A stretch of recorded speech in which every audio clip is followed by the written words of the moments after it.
इस कालखंड में होने वाली घटनाएं आगामी 1000 साल के लिए इसका प्रभाव पैदा करने वाली है।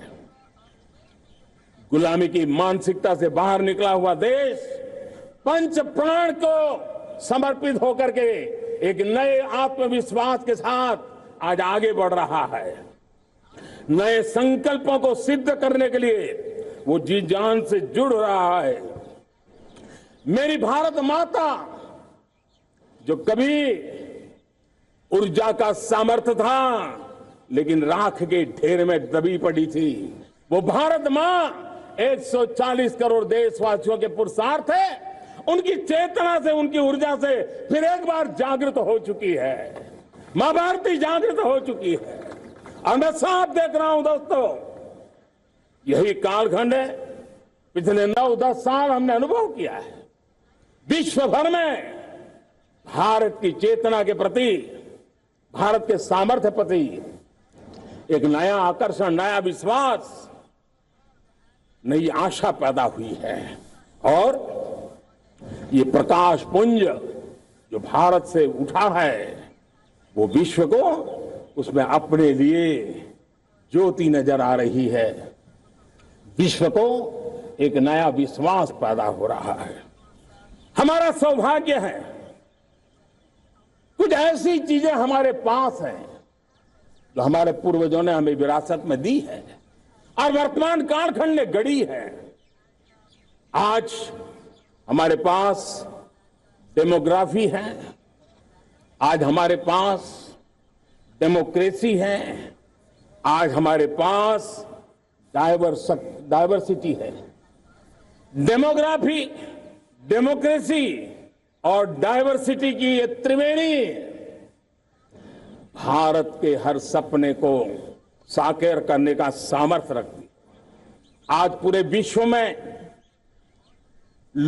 वहां देशों की उम्र ढल रही है, ढलाव पर है, तब भारत यौवन की तरफ ऊर्जावान होकर के बढ़ रहा है। कितने बड़े गौरव का कालखंड है कि आज 30 साल की कम आयु की जनसंख्या दुनिया में सर्वाधिक कहीं है तो ये मेरे भारत मां की गोद में है, ये मेरे देश में है।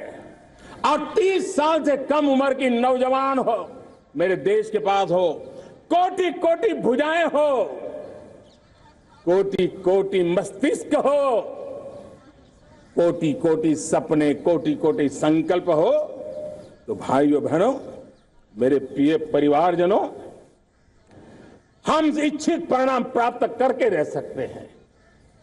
मेरे प्यारे परिवारजनों, देश का भाग्य ऐसी घटनाएं बदल देती है। यह सामर्थ्य देश के भाग्य को बदल देता है।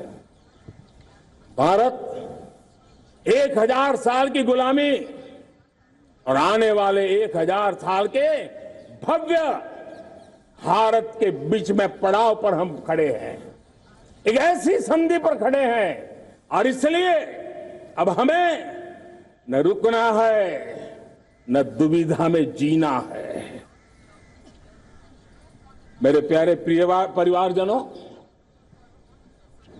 हमें खोई हुई उस विरासत का गर्व करते हुए, खोई हुई समृद्धि को प्राप्त करते हुए, हमें फिर एक बार और ये बात मान के चले, हम जो भी करेंगे, हम जो भी कदम उठाएंगे, हम जो भी फैसला लेंगे, वो अगले 1000 साल तक अपनी दिशा निर्धारित करने वाला है, भारत के भाग्य को लिखने वाला है। मैं आज मेरे देश के नौजवानों को, मेरे देश की बेटे बेटियों को ये जरूर कहना चाहूंगा, जो सौभाग्य आज मेरे युवाओं को मिला है, ऐसा सौभाग्य शायद ही किसी के नसीब होता है जो आपके नसीब हुआ है। और इसलिए हमें ये गंवाना नहीं है। युवा शक्ति पर मेरा भरोसा है। युवा शक्ति में सामर्थ्य है और हमारी नीतियां, हमारी रीतियां भी उस युवा सामर्थ्य को और बल देने के लिए है। आज मेरे युवाओं ने दुनिया में पहले 3 स्टार्टअप इकोसिस्टम में भारत को स्थान दिला दिया है। विश्व के युवाओं को अचंभा हो रहा है भारत के इस सामर्थ्य को लेकर के, भारत की इस ताकत को देख करके। आज दुनिया टेक्नोलॉजी ड्रिवन है और आने वाला युग टेक्नोलॉजी से प्रभावित रहने वाला है और तब टेक्नोलॉजी में भारत की जो टैलेंट है उसकी एक नई भूमिका रहने वाली है। साथियों, मैं पिछले दिनों G20 समिट में बाली गया था और बाली में दुनिया के समृद्ध देश, दुनिया के विकसित देश भी, उनके मुखिया मुझे भारत की डिजिटल इंडिया की सफलता के लिए बारीकियों से जानने के लिए इच्छुक थे। हर कोई इसका सवाल पूछता था और जब मैं उनको कहता था कि भारत ने जो कमाल किया है ना, वो दिल्ली, मुंबई, चेन्नई तक सीमित नहीं है। भारत ने जो कमाल कर रहा है, मेरे टियर 2, टियर 3 सिटी के युवा भी आज मेरे देश का भाग्य गढ़ रहे हैं। छोटे छोटे स्थान के मेरे नौजवान, और मैं आज बड़े विश्वास से कहता हूं, देश का ये जो सामर्थ्य नया नजर आ रहा है, और इसलिए मैं कहता हूं हमारे छोटे शहर आकार और आबादी में छोटे हो सकते हैं।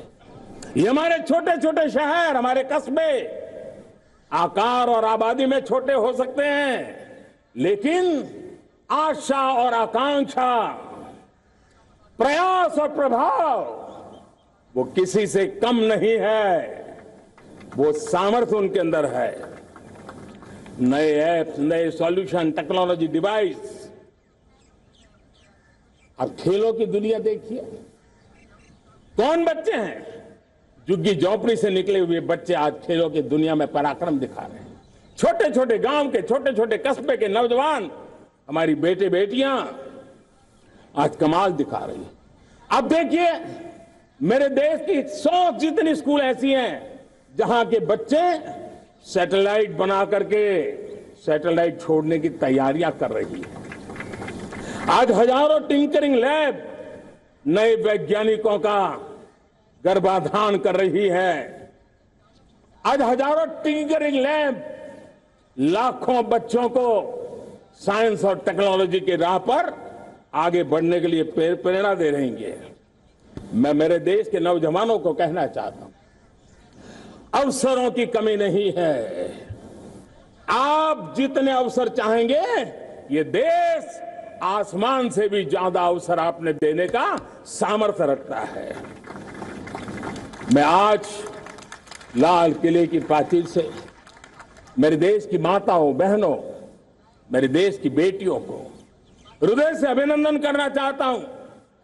देश आज जब पहुंचा है, अब विशेष शक्ति जुड़ रही है मेरी माताओं बहनों के सामर्थ्य की। आज देश प्रगति की राह पर चल पड़ा है, तो मैं मेरे किसान भाई बहनों का भी अभिनंदन करना चाहता हूं। ये आप ही का पुरुषार्थ है, ये आप ही का परिश्रम है कि देश आज कृषि क्षेत्र में आगे बढ़ रहा है। मैं मेरे मजदूरों का, मेरे श्रमिकों का, मेरे प्रिय परिवारजन, ऐसे कोटि कोटि श्रमिकों को आज मैं नमन करता हूं, उनका अभिनंदन कर रहा हूं।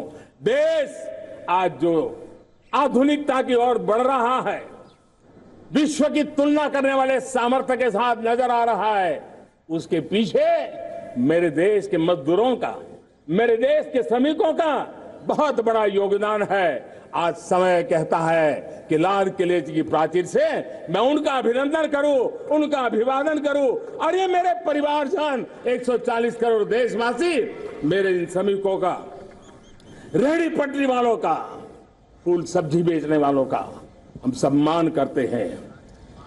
मेरे देश को आगे बढ़ाने में, मेरे देश को प्रगति की नई ऊंचाई पर ले जाने में प्रोफेशनल्स की बहुत बड़ी भूमिका है, बढ़ती रही है। चाहे साइंटिस्ट हो, चाहे इंजीनियर्स हो, डॉक्टर्स हो, नर्सेज हो, शिक्षक हो, आचार्य हो, यूनिवर्सिटीज हो, गुरुकुल हो, हर कोई मां भारती का भविष्य उज्जवल बनाने के लिए अपनी पूरी ताकत से लगा हुआ है। मेरे प्यारे परिवारजनों, राष्ट्रीय चेतना वो एक ऐसा शब्द है जो हमें चिंताओं से मुक्त कर रहा है। और आज वो राष्ट्रीय चेतना ये सिद्ध कर रही है कि भारत का सबसे बड़ा सामर्थ्य बना है भरोसा, भारत का सबसे बड़ा सामर्थ्य बना है विश्वास।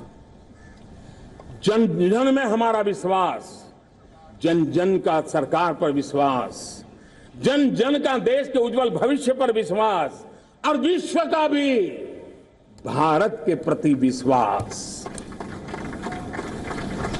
ये विश्वास हमारी नीतियों का है, हमारी रीति का है। भारत के उज्जवल भविष्य को जिस निर्धारित मजबूत कदमों से हम आगे बढ़ा रहे हैं उसका है। भाइयों बहनों, मेरे प्यारे परिवारजनों, ये बात निश्चित है कि भारत का सामर्थ्य और भारत की संभावनाएं विश्वास की नई बुलंदियों को पार करने वाली है। और ये विश्वास की नई बुलंदियां नए सामर्थ्यों को लेकर के चलनी चाह रही है। आज देश में G20 समिट के मेहमान नवाजी का भारत को अवसर मिला है। अब पिछले एक साल से हिंदुस्तान के हर कोने में जिस प्रकार से G20 के अनेक ऐसे आयोजन हुए, अनेक कार्यक्रम हुए हैं, उसने देश के सामान्य मानवी के सामर्थ्य को विश्व को परिचित करा दिया है। भारत की विविधता का परिचय कराया है। भारत की डायवर्सिटी को दुनिया अचंभे से देख रही है और उसके कारण भारत के तरफ आकर्षण बढ़ा है। भारत को जानने की, समझने की इच्छा देगी। उसी प्रकार से आप देखिए एक्सपोर्ट, आज भारत का एक्सपोर्ट के तेजी से बढ़ रहा है। और मैं कहना चाहता हूं, दुनिया के एक्सपर्ट्स इन सारे मानदंडों के आधार पर कह रहे हैं कि अब भारत रुकने वाला नहीं है। दुनिया की कोई भी रेटिंग एजेंसी होगी वो भारत का गौरव कर रही है। कोरोना काल के बाद दुनिया एक नए सिरे से सोचने लगी और मैं विश्वास से देख रहा हूं कि जिस प्रकार से द्वितीय महायुद्ध के बाद, द्वितीय विश्व युद्ध के बाद दुनिया ने एक नया वर्ल्ड ऑर्डर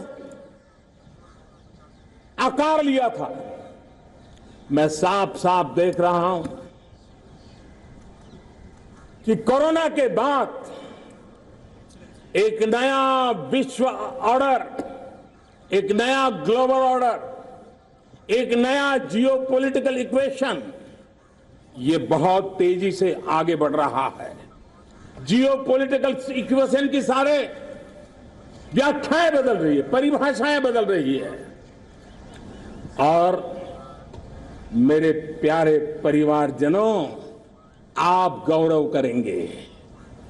बदलते हुए विश्व को शेप देने में आज मेरे 140 करोड़ देशवासियों आपका सामर्थ्य नजर आ रहा है।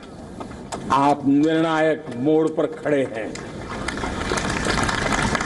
और कोरोना काल में भारत ने जिस प्रकार से देश को आगे बढ़ाया, दुनिया ने हमारे सामर्थ्य को देखा है।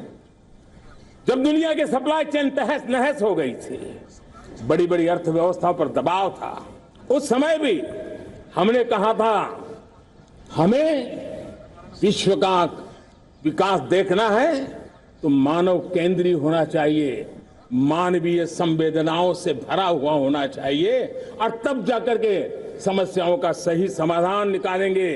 और कोविड ने हमें सिखाया है, यह हमें मजबूर किया है, लेकिन मानवीय संवेदनाओं को छोड़ करके हम विश्व का कल्याण नहीं कर सकते।